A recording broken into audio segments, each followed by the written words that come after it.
สวัสดีครับก็วันนี้ผมอ่าร้อยไม่มีน้ำครับผมไม่มีน้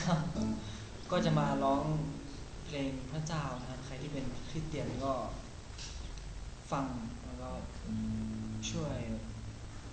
แชร์เนาะให้คนที่เป็นคริสเตียนนะครับร้องเพลงนี้เป็นครับผมแต่งมาเพื่อชาวคริสเตียนทุกคนนะครับชื่อเพลงว่าฉุดครับผม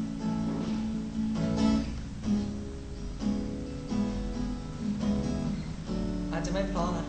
แต่ฟังความหมาย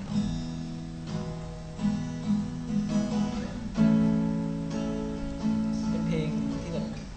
ง่ายๆครับง่ายเมื่อไหรจะร้องครับ ๆเงียบดิ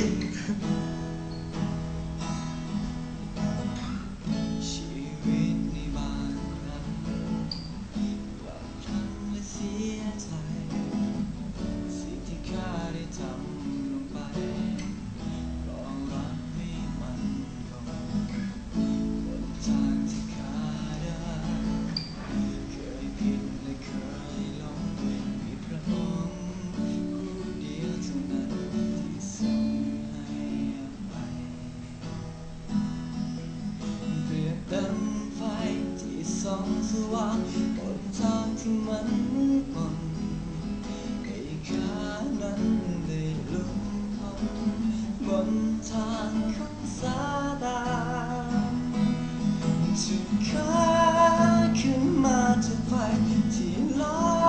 มละลายผู้คนจิตใจอันหมองมนที่ข้าถูกครอบงำวันนี้ข้าโดนทำร้ายด้วยพระวิญญาณอันบริสุทธิ์ของพระองค์ได้ทรงนำข้าไปบนทางข้านั้นข้าได้พบความจริง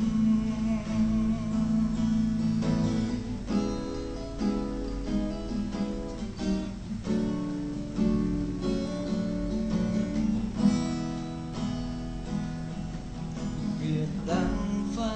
ที่ส่องสว่างบนทางที่มันมืดมนให้ข้านั้นได้หลุดพ้นบนทางของซาตา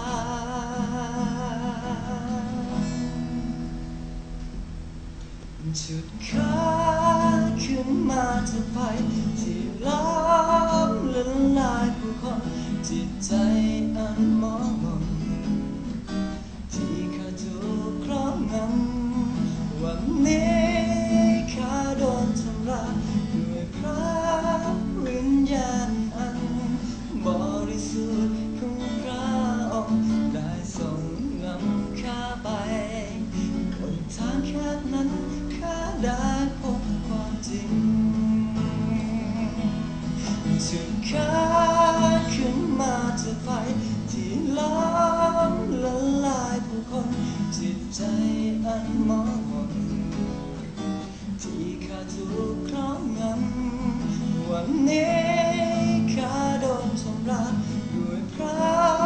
วิญญาณอันบริสุทธิ์ของพระองค์ได้ทรงนำข้าไป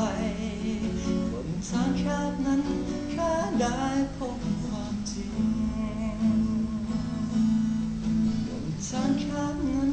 ข้าได้พบความจริง